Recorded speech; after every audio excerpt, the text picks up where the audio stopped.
Welcome back to the Spirit, Mind and Soul podcast. Today I'm speaking with Lacey, who shares her story on being consumed with anxiety from childhood right into her teenage years and to how this anxiety manifested into physical symptoms. Lacey experienced feelings of not feeling good enough.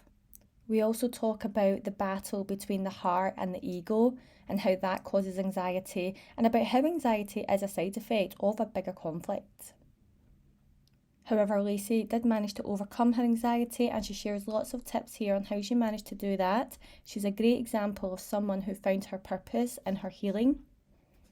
So, for anyone who feels they are suffering anxiety, and just for anyone who feels that the anxiety creeps in now and again and doesn't know how to cope or how to overcome, this is a good lesson for you. Lacey shares her story on how she came out of those hard times and the anxiety consuming her and getting to a place now where she's become an entrepreneur and she's thriving mentally and physically. Don't forget to hit the like button, you can do that now. And please subscribe and you'll be notified when future episodes come out. We have some really good guests coming in the next few weeks that you're not going to want to miss. In the meantime, let's listen to Lacey's story. So thank you again so much for agreeing to come on to the podcast, and thanks also for agreeing to share this story about your journey with anxiety. I know that you're in a great place now, but I'm looking forward to hearing that journey. It's something that I think we can all relate to. We've all experienced it at some point in our life, possibly even now. So yeah, I mean, really, what I would like to hear is life before anxiety took over, and what was the lead up to that. And yeah, I'll let you take it from here. Sure. Yeah. Thank you first off for allowing me to join. I'm so excited to just chat with you today and just share my story, because like you said, it is something that I think it touches many people, whether it's themselves or someone in their lives. And hopefully some of this insight helps everyone that is touched by mental health and all of that stuff. So yeah. For me, I had anxiety for most of my life. It wasn't called anxiety when I was a child. So back in the like 80s and 90s. What it all started out as is as a child, I had what they called at the time was a nervous stomach. I got diagnosed with that, if that's even really a diagnosis, in fifth grade. But prior to that, I had a lot of just stomach symptoms, a lot of stomach symptoms. And as a child, I didn't notice, the thought patterns that I had at that time. But, hindsight being what it is, I realized that I had some beliefs about myself and the world that weren't serving me. But as a child, I would get, if I got super excited or super nervous, I would start just feeling sick, like vomit.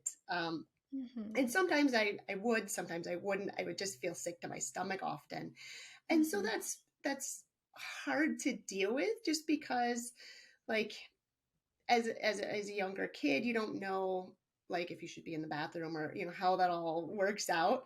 But it's scary also just going through the whole process of that. But yeah, so like when I remember at least one time on Christmas, I was sick, and it was because I was just so excited about Christmas. Like it's a big deal. And then just throughout my lifetime, it progressively got more and more often it was happening. Whenever, so I was in band and choir and all that. So whenever we had a performance, I'd feel sick to my stomach and stuff like that. So it was just kind of, it just progressed, as time went on.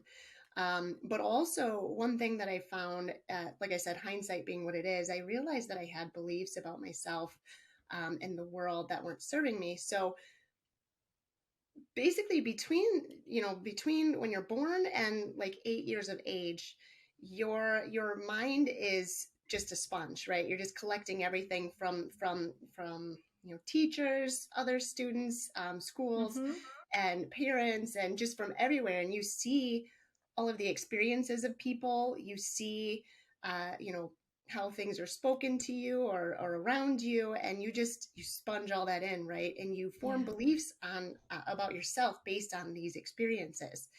And it's unfortunate, I mean, because you form these beliefs all by the time you're 8 years old. And Mm-hmm. unfortunately, the world lives in like a gray area. But as a child, it's all black and white. It's either yes or no, right? So when you're forming beliefs about yourself, and you form a belief of like, my belief was that I was not good enough, and that I Mm-hmm. always had to do more and perform kind of to show my worth. And ultimately, it ended up just like it ended up just causing a lot of imbalances in me, and they went towards my stomach, for the Mm-hmm. beginning part of my life, and they continued there for a long time. But the thing is when you have these beliefs about yourself, it manifests in your body, like I just said. For me, it went to my stomach. So with that, the belief about myself, where I had to perform for love, acceptance, all of these different things, right? And it Mm-hmm. came from different places, you know what I mean? And really, I could have seen something one time happen one time, and I formed that belief, so it's not like Mm-hmm. anything bad was happening in my life. I didn't have severe trauma or anything, but it's just, you see an experience before you're the age of 8, and it can just stay there. Um, but yeah, over time, for me, those thoughts of not feeling like I was enough led to perfectionism.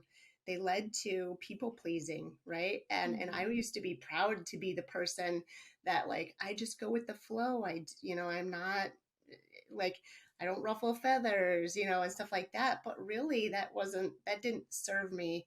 And once Mm-hmm. I found that out, that's when I started kind of transitioning and learning about boundaries and all of those fun things, and just really working on my own mind to heal what, what was coming up. Yeah. Mm-hmm. Yeah. So, how old were you then when you felt this was having an impact on your life and decisions that you were making in your life? Yeah. I know that comes down to, decisions, limiting beliefs really affect the decisions that you make in your life as well. So, was there For a sure. point when you thought this is really starting to Yeah. overtake my Yeah. life? Uh, in multiple Mm-hmm. areas, I feel like it popped up, and it was more prominent. I know in fifth grade, that's when it started being more consistent in terms of my symptoms, right? Mm-hmm. Um, during that time, you're kind of in puberty and stuff like that. So I started having some hormonal symptoms, right? Things were out of balance there. Mm-hmm. And again, because of the stress coming in from my own mind.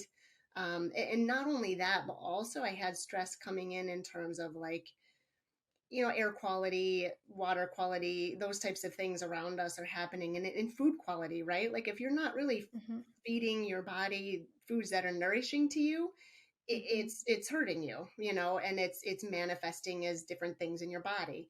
And Yeah. when we get into, hereditary things, right? You are more prone based on your DNA to get different things. And so stress coming in on you, each person looks different coming out, right? What the symptoms are. And that's because of the genetics. That's why it's different. Some people it's mental health, some people it's gastro stuff, some people Mm-hmm. it's chronic pain, all of that. But yeah, so in fifth grade, that was one of the like moments when I realized that it was really starting to affect different things, more so symptomatically than how I was thinking. In terms of when it started affecting me more, I feel like it really started affecting me in college. And this is because, again, I was a perfectionist. I went to college to be an engineer, a mechanical engineer, and it was a tough school. And so I went there, and again, as time progressed and as I had these negative thoughts that I didn't even realize I had, they manifested more symptoms. And for me at that point, the whole cramping with the menstrual cycle was even worse. I remember like laying in a fetal position on the floor multiple times. It was hard. And, Mm-hmm. and even then I started getting a little bit more of like IBS. I had constipation. Like, no one really likes to talk about Yeah. it, but Mm-hmm. just sharing what that is. But Yeah. yeah, I had a lot of constipation in college, and again, when you're bringing in negativity and toxins and stuff like that, and you can't get it out, it's just staying there and manifesting into something else, right? It just Yeah. gets worse and worse. So that was when I noticed that my mental health was really struggling. Um, one of the big, I guess, triggers for me was that I started even getting into the suicidal thought area. And that scared me. You know what I mean? Like that scares anyone when that happens. But, luckily I didn't act on any of it at that time. And I did have a little bit more later in my life, but college is really where things started. I wasn't at the point where I was ready. I didn't feel that I could do anything to fix it. I would take like Metamucil and stuff like that, but I Yeah. didn't realize it all connected. I didn't understand that my gut issues were also up here too, right? And Yeah. as you know, like the gut is really important. And there is, the pathway, the vagus nerve that connects, the brain to the gut.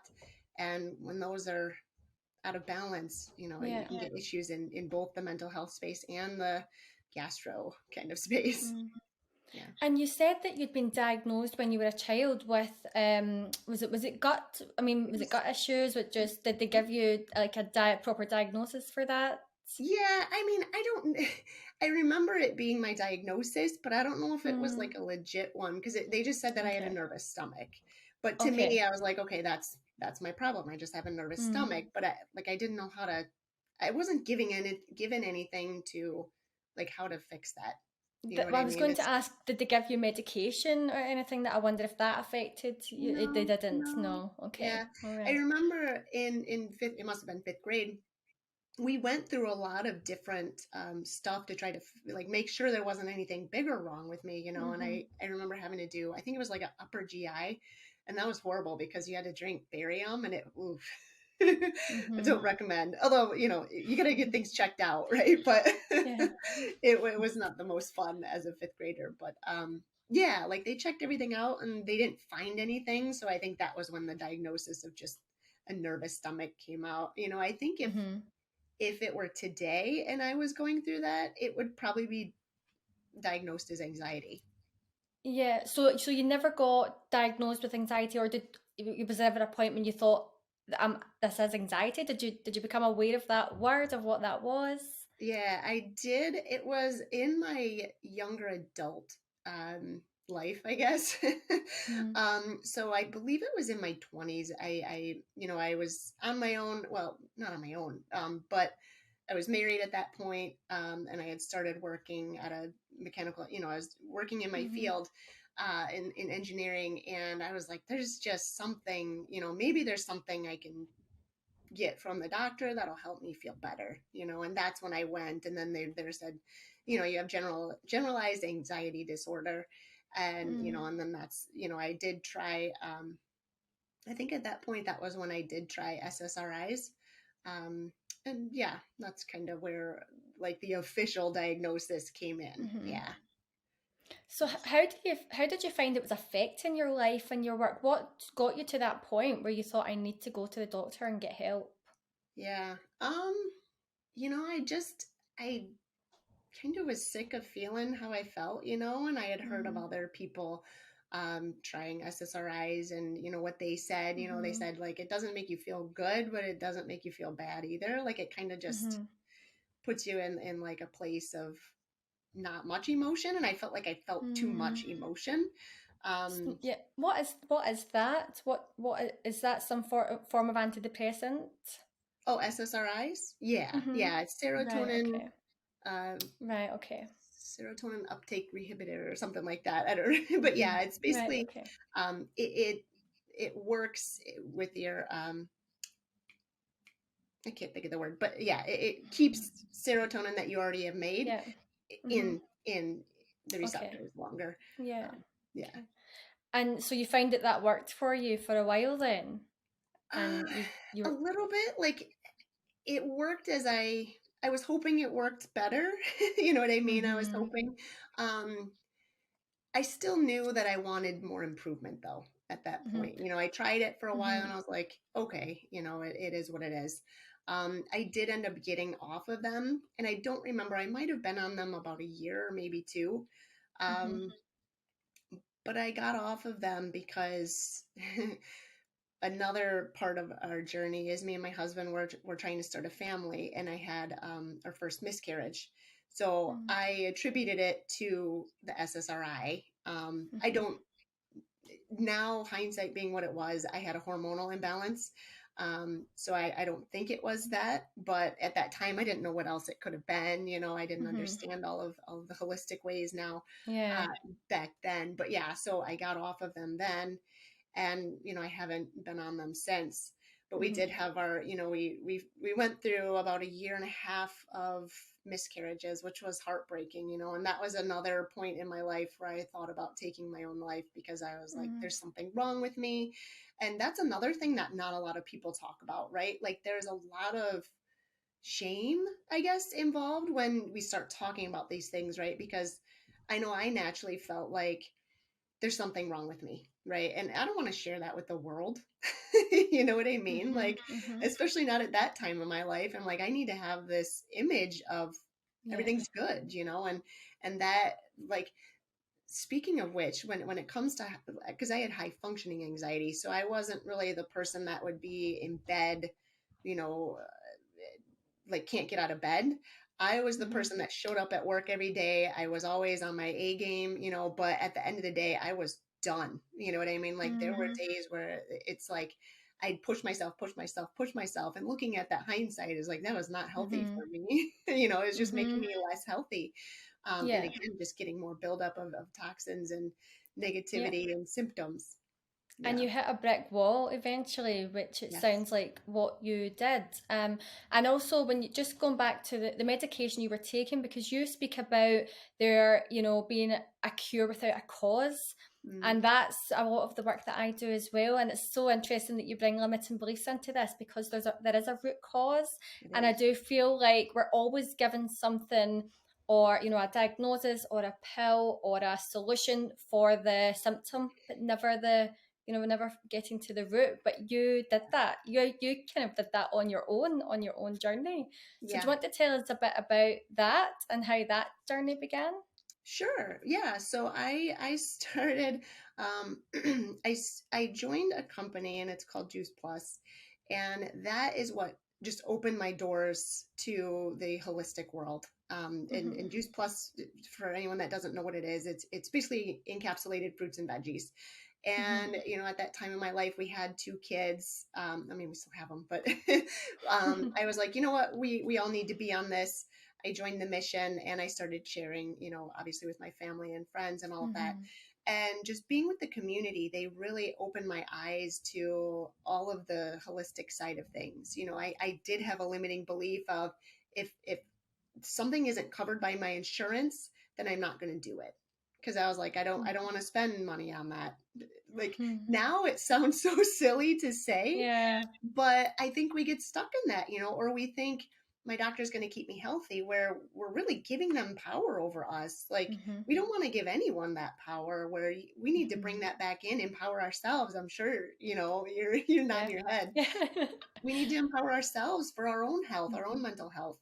And yeah, so I got more into, I started learning more about the holistic world, and I started watching this docu series, and it was all about like gut health and hormone health, and it was so intriguing to me. Like I found a fire that I didn't know existed in myself, where I was like, this is what I'm interested in, you know.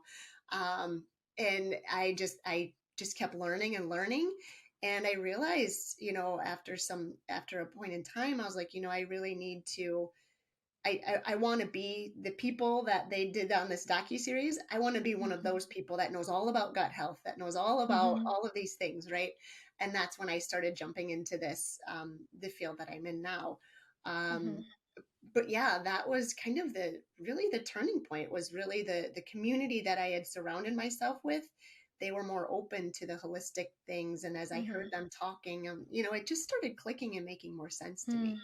Yeah. So you were looking to become healthy, not necessarily how to address your anxiety in a holistic way. Did you find that's just what unfolded? Uh, yeah, because I think at that point I didn't connect the gut brain connection. I just, I was like, maybe if I'm healthier, I'll feel better. You know what I mean? Because I did have a lot of symptoms. Um, like I mentioned, as time progressed, I just got worse and worse symptoms. Like there were, you know, as a kid, it was a nervous stomach, and then and then it got into the hormonal stuff. Then it got into, I ended up having an emergency gallbladder removal. That was a whole thing. And I had Mm-hmm. never had surgery before, so that was like big to me. Mm-hmm. And then the IBS, and the suicide. But I don't think Yeah. I realized, and also I had like a lot of gas and uh, bloating and stuff like that when I was in like working as an engineer. Mm-hmm. So it just gradually got worse and worse. And I was like, I just want to feel better, And again, I Mm-hmm. don't think at that point I connected the gut brain Mm. axes, but obviously I found it. You know what I mean? Yeah. Yeah. Because all those symptoms is your body's way of communicating with you and telling you there's something that needs to be addressed here. And Absolutely. unless we do address that, whatever that may be, and sometimes it's, limiting beliefs can come into it, but that's like trapped trauma, you It know. is. And it does, like you say, it manifests in other ways, you can now, I guess now for you, because for me hearing your story, I can see, from the outside looking in. Can you see that now? That the Oh, yeah. patterns and yeah. Yeah. Yeah. Yeah. Yeah. I had, Mm. really, because I wasn't conscious of them, I was having a lot of negativity just come in, whether it was through food or, because Mhm. I wasn't the healthiest eater. And when people would be like, you are what you eat, I'm like, whatever. Yeah. Now I'm like, yes, you absolutely are, and I feel Mhm. it when I'm not eating my best. Mhm. Um, but yeah, like that connection is definitely there. Yeah.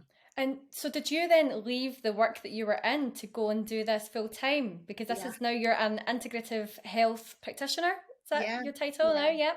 Yeah. So you're Yes. now doing that full time and you left an old career behind. Do you want to tell us a Yeah. bit about that and the decision to do that? Yeah, that was an interesting one because even a year prior to starting, what I have now, I would have laughed at you if you told me that I was going to be an entrepreneur, a business owner, because it just wasn't I didn't feel it was in my cards. It was nothing that I thought that I could handle. Um, but yeah, once I found the integrative health practitioner courses, I was like, I got to do this. And Mhm. even when I first started them, I had planned on just going somewhere and getting hired as an integrative health practitioner, not running my own business. And Dr. Cabral, he's awesome. He has podcasts and all of that. So if you're of any interest in this field, um, Mhm. look him up. He's really cool.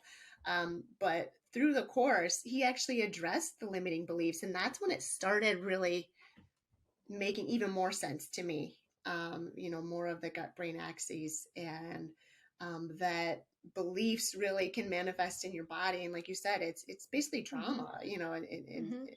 in a form. And but yet we have to look at for me, I feel like we have to look at all of it, right? We have to look at the physical body and what is already manifested in there, rebalance that, and Mhm. also remove those old limiting beliefs that are not serving you. Mhm. And I had a limiting belief about, starting my own company, um, even just to be able to leave engineering because I was making good money as an engineer, Mhm. and like it took a lot of mind work to get me to the point where I'm like, you know what, this is what I'm meant to Mhm. do, and it just kind of Yeah. over the course of while I was taking this training to be an integrative health practitioner, it just started coming to me that that's what I needed to do, Mhm. and I just kind of went with it. It was I felt like it was almost a divine thing that came, like a download that came to me Yeah. and that was really the first time I had ever really experienced that. And, ever since I've been getting more in tune with my intuition and these downloads, and Mhm. I'm trying to Mhm. now listen even more, because in the past I used to strong arm everything, right? Like just get the job done. Where Mhm. now it's like my word of the year is surrender. Like I had never I've heard surrender before, but not like I did this year. And Mhm. wow, like in the month of January, I heard it like 10,000 times. I'm like, I think that's my word of the year. Mhm. And I'm Yep. living It's it. fun. I'm living it. Yeah. Yeah. I've experienced that too. Yeah.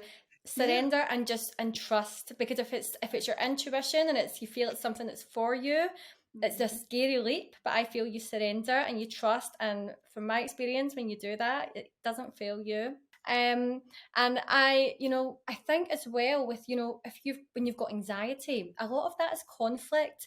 I think in our mind and overthinking and battling, what we should be doing and what we feel we're meant to be, externally, what's expected of us. And I think Yeah. that's where a lot of anxiety comes from, is the conflict and the battle, mind, ego, what your intuition, Yeah. and it also sounds like once you started to become healthier and listen to your intuition, the anxiety fell away because you didn't have that external conflict. Yeah, That's really absolutely. interesting to hear as well. Yeah. So what about the people you work with then? Is it around anxiety? Do you feel that if that's your experience, I guess that's what you can help them with most? Yeah. Yeah. Funny enough, most people that come to me, anxiety is like their secondary complaint. They usually have something that's like bigger to them than the anxiety. Like the anxiety seems Mm, almost like a side effect of something that they're going through. yeah. But yeah, yeah, anxiety is definitely a concern.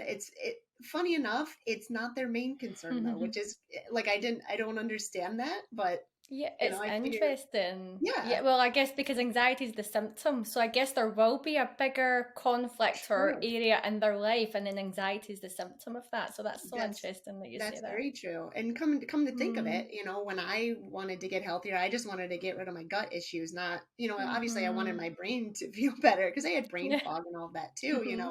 but I was, so yeah, even for me it was my secondary complaint, even though it was running my Mm-hmm. life, right? It didn't seem, I think what it was is I didn't think it was something that could be removed. I didn't think that I could overcome anxiety, you know Mm-hmm. and that's a tough one, again, that's just a limiting belief, as you know, where it's, Yeah. yeah, you got to get Well, open to it's the it's idea so of, weird. I'm listening to you talking about this, and my big thing was limiting beliefs, and I didn't think I could overcome them. And yeah, that's now the thing that I just feel obviously I can help people with because yeah, I've been there and I was plagued with them. And yeah, you might resonate with this low self worth and low confidence because just even more symptoms of the anxiety. yeah, And it all comes down to that root cause. yeah, And once you address that, everything else starts to unfold and fall for away. sure, for sure. And like you So, said, with the low confidence, we're talking about the intuition, right? When you have low confidence, it's mm, hard to understand what the intuition is. Like you almost don't listen to it because you're mm-hmm, not sure what is truthful or what is, mm-hmm, you know what I mean? Like it's hard to say, okay, I'm listening to my intuition, but a lot of times a lot of the negative beliefs are coming right after that initial intuition comes, right? So like mm-hmm, it's like I need to do this and then negative, negative, negative, right? Like you can't yeah, do this, you can't do that, right? mm-hmm, Where we listen to those afterthoughts when mm-hmm, really it's the first initial thought that we kind of need to follow, and that's mm-hmm, the intuition, right? And it's hard to like trust that at yeah. first, as you know, right? Yeah, yeah, and I don't think that ever goes away. So it's limiting beliefs, or you could call it negative self-talk because it Yeah, sounds like your own voice. yeah, So, but I still find whenever I reach a new goal or set a new goal that's bigger and better than the last one, any limiting belief that hasn't had a chance to arise before, it'll come up. But now it's not my voice anymore. It feels yeah, very distant, and I can acknowledge it for what it is and awesome. move on and go after my goal anyway. But when Yeah, you're stuck in that and when you're stuck in the anxiety, you can't. You feel very stuck. So it's yeah, nice for people to hear that you don't have to remain stuck. yeah, I think you're a exactly. good example of that as well. Thank And you. going forward, then what? Obviously, you're an entrepreneur. You've given up, your previous life essentially, and Yeah. you've started a whole new one with a new mindset as well. So what's next in your journey? Yeah, actually, right now I'm taking a training to, it's called belief coding. And I don't know I if know the it's so one. much in I you've heard of that? Yeah. Okay, Hmm. that's awesome. Yeah, I I just think signed I up. think it's UK based. I think is that right? Yes, Is yeah, it? it Yeah. is. It is, yeah, Hmm. and it started coming over to the US. So I was wondering if you had kind of heard of it over on your end of the world. Hmm. But Hmm. yeah, yeah, like I signed up for it a little while ago, and I'm going through the training right now, and whew, like this is, I Mm. feel like again, the intuition led me to this and I'm just following it, you know. Funny thing is I've been, again, getting more into the intuition and just trying to just listen and surrender to what it's saying. And Mhm. it's telling me that I need a period of healing. You know, and I think, as you know, right, like you said, where you have goals, and every time you set that next goal, right, there's Mhm. some beliefs that present themselves, Yeah. and you're like, no, that's not me, right? Mhm. Same thing with healing, right? We're constantly healing. If we stop, then we're not growing, right? So for me, I'm in a healing mode right now, and this modality, I believe, will help me heal those things that I need to move forward, and Mhm. be able to just help more people, you know, Mhm. not only from the physical perspective, but also from beliefs, right? Yeah. Mm-hmm. Yeah, Hmm. that's the thing. So I imagine that you're doing this to, to learn the skills and the knowledge to help other people, but you will absolutely get so much personally from Yeah. this. I find that when you're doing any type of certification or anything, if I know when I did my NLP training, I Yeah. went into it thinking that I was great, my mindset was great, and my limiting beliefs were on point. And I Yeah. did my NLP training, and it blew my mind how much personal growth I got from it as well. Yeah, yeah, Um, absolutely. They say, you mhm. know, being an entrepreneur is how do they say it? Is the best like self-discovery thing out there. And it's like, Yeah. yeah, like I've just been, it's been a Mhm. perpetual growth mode for me. It's, you know, but everyone has those, and Mhm. it's cool that we have the opportunity to continue growing throughout our whole Mhm. journey. You know, the journey really Yeah. doesn't end until we pass. Yeah, but it becomes a point once you get through the icky stuff and the hard part, Yeah. and there will always be challenges, but you can embrace them. You get to a point Yes. where you can embrace the challenges, and there's growth on the other side. And Absolutely. also, I like to ask as well, and maybe you do this as well. What if something's coming up that doesn't feel so good? Like I said, your body's communicating with you. There's something to be addressed there, and what can Absolutely. what is there? And again, growth on the other side of that as well. Yeah. So it's really, really great and mentally really great to get to that place where you don't feel stuck when something like that, because there's always going to be challenges, like Yeah. you say, and it never ends. And the great thing is, you know, with the limiting belief training that you've done in NLP, like you Mm. have some amazing tools behind you to Mm-hmm. just, you know, like when we do it on our own and we try to learn, like it takes a lot longer, but with NLP, Mm-hmm. you know how quick that works, right? And I'm sure your Mm-hmm. clients understand how Yeah. quickly that Yeah. works. It's just amazing. And the Mm-hmm. more knowledge you gain, the faster you can get through those, right? Like back Mm-hmm. when I was in anxiety land, as I call it, I couldn't get through. It was just the cycle that repeats, right?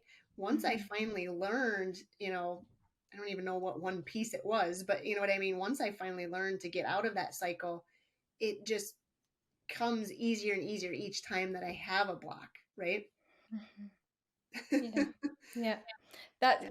That's a great way to look at it as well. And that's like you say, mind body connection as well. So once you've got the balance there, and you can understand those things, it makes it just not so hard. And there's actually a little phrase that I like, to say, it gets to be easy.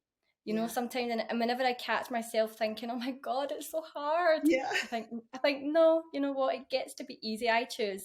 We get to Yeah. choose if it's hard or not. Exactly. It's a lot of it's about perception, right?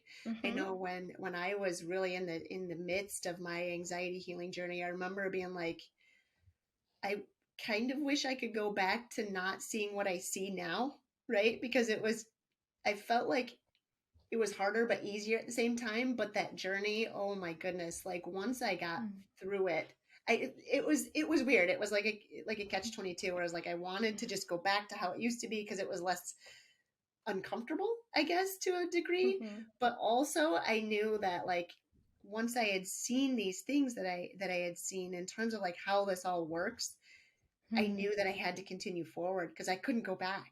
You know what I mean? Mhm. And that was just a little bit of a period of uncomfortableness, if that's a Mhm. word.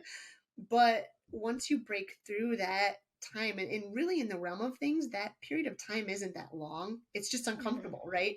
Mm-hmm. But once you get to that next stage, oh yeah, like so many things just flow. Like it happens so much easier. Like you said, Mm-hmm. it just gets easier and easier. And you can, your perception of when blocks come, right, is I've done that before. I can do it. Mm-hmm. You know what I mean? Mm-hmm. You have that confidence because you Yeah. you you overcame something huge. You know, you overcame Mm-hmm. this cycle that kept happening, and now Mm-hmm. you can move forward. You know that you'll never be stuck in that place again. Yeah. Yeah. So I just want to wrap up then by asking you, Lacey, now that obviously you've got all of this skills and knowledge behind you now and you've come so far with your anxiety, and I do actually want to ask as well, do you still feel anxiety crop up sometimes, but you know how to navigate through it? In much smaller increments, yeah, like Yeah. before it used to be chronic, like I couldn't get out of the cycle, where if I'm starting to like not eat as good and Mm. like there's a lot going on, you know, I will have a short term like Mm. anxiety or stress, you know what I mean? Mm-hmm.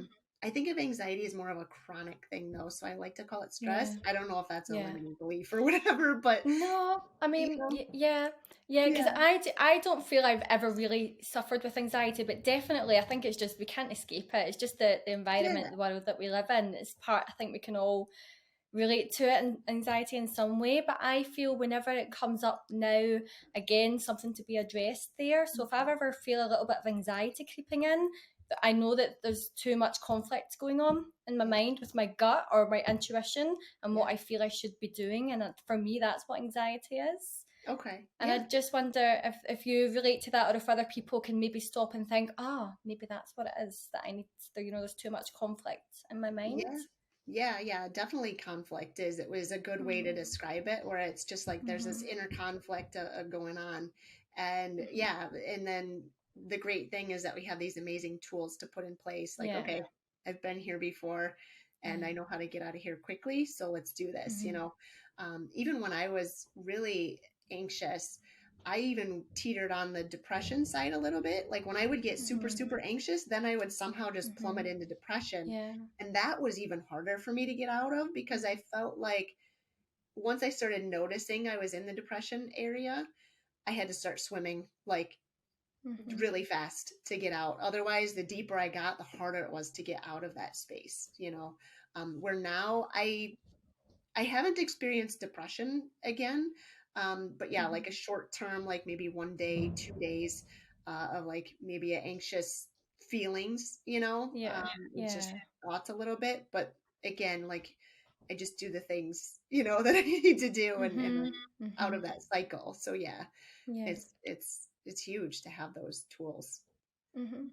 Mhm. So now that you've got those tools, is there anything in life that you feel that you don't currently have that you want, but and you would have been held back before? But do you feel is there anything and you think I'm going to get that now? I'm going to Oh, achieve that.